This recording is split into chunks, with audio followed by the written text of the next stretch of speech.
भरत तिवारी का एनकाउंटर किया गया है, ये बिल्कुल साबित हो रहा है कि ये प्रशासन के द्वारा और कुछ राजनेताओं के द्वारा साजिश के द्वारा उनका एनकाउंटर करके ये लोग साबित करने में लगे हुए थे कि वो अपराधी है। लेकिन भरत तिवारी के लाइव होने के वजह से सारा जनता देख चुका है कि भरत तिवारी को किस तरह से षड्यंत्र करके एनकाउंटर किया गया है। साजिश की तरह ही हत्या किया गया है, जिसको इनकाउंटर नहीं बोलेंगे। कोई भी आदमी, एक समाज सेवी आदमी को किसी मजबूरन अगर हथियार उठाया। नमस्कार दोस्तों, आप लोग देख सकते हैं मिथिला न्यूज बिहार के। अभी जो है ये कैंडल मार्च निकला हुआ है, जो भाई का जो इनकाउंटर पुलिस बिना पूछे कर देते हैं, इसीलिए ये देख सकते हैं आप लोग। ये पूरा नजारा देखते हुए ये कैंडल मार्च निकाला गया है गांधी मैदान में चौराहा पे। और ये देखिएगा आप, बहुत ही दुख की बात है कि हमें मामले जो निकाल रहे हैं कैमरा गिरफ्तार किया गया। जिस तरह से भरत त्रिपाठी के साथ एनकाउंटर किया गया है, हम लोग बहुत ही दुखी हैं।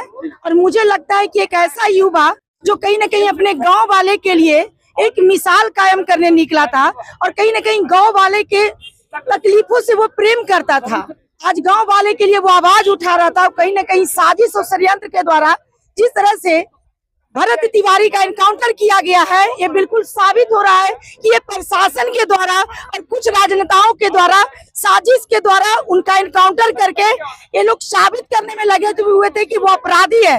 लेकिन भरत तिवारी के लाइव होने के वजह से सारा जनता देख चुका है कि भरत तिवारी को किस तरह से षड्यंत्र करके एनकाउंटर किया गया है। तो हम लोग बिल्कुल सरकार से मांग करते हैं कि भरत तिवारी को इंसाफ मिले, उनके माँ को इंसाफ मिले और जितने भी पुलिस वाले इस केस में इन्वॉल्व हैं सब लोगों को कड़ी से कड़ी सजा मिले। और सबसे पहले उनको कहीं ना कहीं, मैं तो ये भी मांग करती हूँ कि एक माँ का गोद छीना गया है। मैं चाहती हूँ कि जितने भी पुलिस वाले षड्यंत्र के द्वारा भरत तिवारी का एनकाउंटर किए हैं, सबको फांसी की सजा मिलनी चाहिए। उसका दूसरा भगत सिंह कहा जा रहा था, वो सच्चाई के लिए आवाज उठा रहे थे।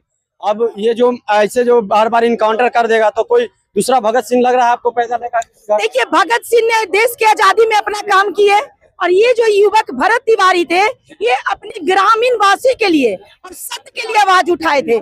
मुझे लगता है कि इनका नाम भरत तिवारी के नाम से ही सुनहरे अक्षरों में लिखनी चाहिए। और ये जो सच्चाई के आवाज उठा रहे थे और ऐसे ऐसे अगर एनकाउंटर कर दिया जाएगा तो लग रहा है कि आपको दूसरा नवयुवक ऐसा फिर कोई करने जाएगा। बिल्कुल, प्रशासन और पुलिस के द्वारा ये कहीं न कहीं हमारे युवा जनरेशन को डराने की काम की जा रही है और ये भी दिखाया जा रहा है कि आप लोग आवाज नहीं उठाइए, क्योंकि अब बिहार में 2026 के सरकार में ब्रिटिश सरकार आ गई है। हम लोगों को बिल्कुल महसूस हो रहा है कि हम लोग स्वतंत्र भारत में नहीं है। हम लोग कहीं ना कहीं एक ऐसा ब्रिटिश सरकार की नजर में है कि जहां पर कोई भी सच का आवाज उठाएगा तो उसको एनकाउंटर कर दिया जाएगा, साजिश के माध्यम से उसको जेल भेज दिया जाएगा। तो इन सारे आपराधिक कार्यों के लिए हम लोग सरकार से मांग करते हैं कि जनता जग चुकी है। आप एक भरत तिवारी को सुलाएंगे, 10 भरत तिवारी सामने आ जाएगा।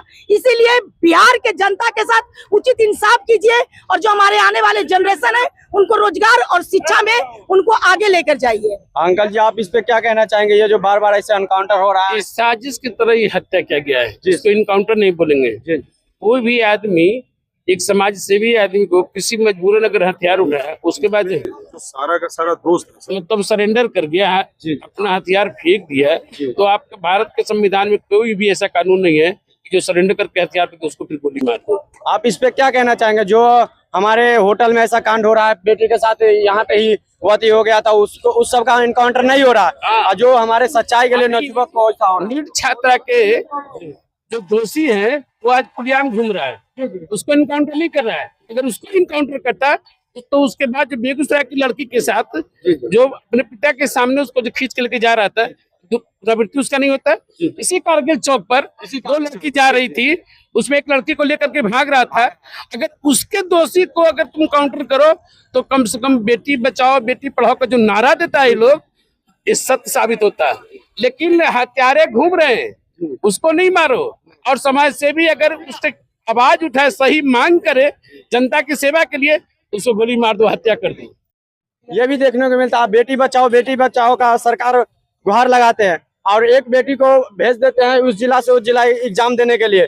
बेटियां सब आप देखे होइएगा ट्रेन में कोचा करके जाती है, जैसे लगता है कि क्या है, तो उसका क्या कहिएगा सरकार? बता उसका व्यवस्था तो करेगा नहीं, और उसके बावजूद भी ट्रेन में धक्का खा कर जाएगी बेटी, तो कहीं तो होटल में ही रुकेगी ना, वहां भी सुरक्षित है नहीं, उसकी सुरक्षा की व्यवस्था करो। तो उसका तो वहां पर उसके हत्यारे जो है लगे रहते हैं चोट मारने के लिए, उसका इज्जत पर मैंने धावा बोल करके उसको मतलब क्या बोले करके हत्या कर देते हैं।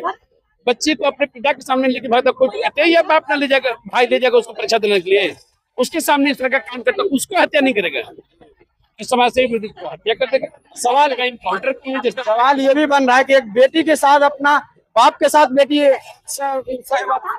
हाँ साथ में गया, उसके बाद भी सुरक्षित देंगे, ये तो व्यवस्था यहाँ सरकार की है। बेटी बाप के साथ सुरक्षित है, किसके साथ सुरक्षित है? सोचिए, ये तो सोचने की बात है, सरकार को यही तो सोचना चाहिए। जिस लड़की का अपना भाई अपना बाप सुरक्षा नहीं देगा तो कौन किसके साथ जाकर परीक्षा देने के लिए कहाँ रहेगा? क्या कन्या व्यवस्था है, क्या व्यवस्था है? बेटी को बचाने और पढ़ाने की बात करते हैं, अगर ये हालात रहे तो कोई बेटी कहीं जाएगी पढ़ने के लिए? न हॉस्टल में रहेगी, न होटल में परीक्षा देने जाएगी। तो बेटी को तो पढ़ाने और बचाने का नारा मत दो कि बेटी को पढ़ाओ बेटी को बचाओ, बिल्कुल गलत है। तो आपने अंकल जी को सुने, और आप इस पे क्या राय देना चाहते हैं आप कमेंट करके हमें बता सकते हैं, और वीडियो के शेयर कीजिए कि ये सरकार तक पहुंचे और वो हमारे भाई जो मरे हैं हम उनको सपोर्ट मिल सके, उनके परिवार को सपोर्ट मिल सके, जो न्याय व्यवस्था है उस पर न्याय मिल सके। और अंकल जी को बात को अगर आपको कुछ इस पर राय विचार देना है कमेंट जरूर करें, शेयर जरूर करिएगा। थैंक यू, जय हिंद।